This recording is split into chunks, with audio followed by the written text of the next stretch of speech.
बोलो बोलो दुर्गा मैया की।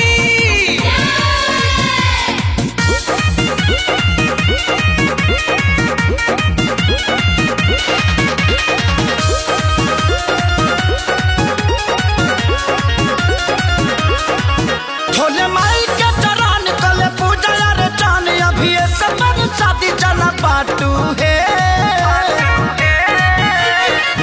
छोले माई के चरण कले पूजा रे चान अभी सब शादी चला पाटू है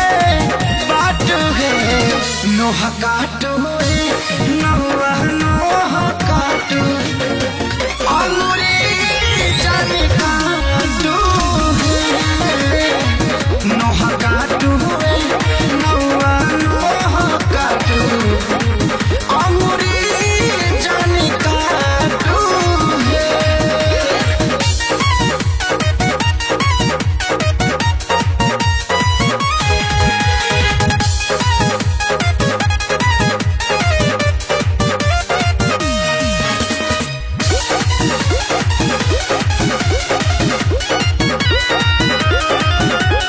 सुनिया मारौआ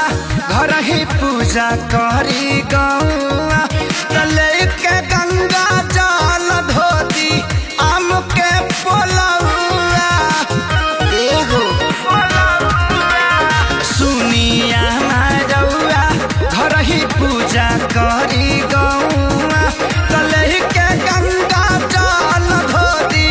आम के पोलौआ लेके गाय के गोबर लिपि चौका पूरे भरे ननदों से कहत कि चौर छाटू है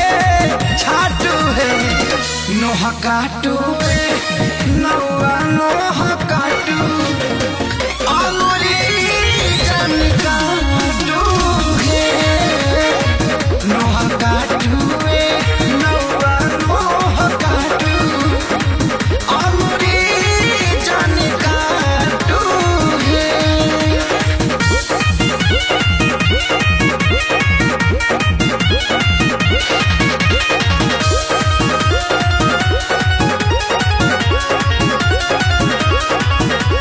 सेवा में ना कमी होके मैया अइली घरवा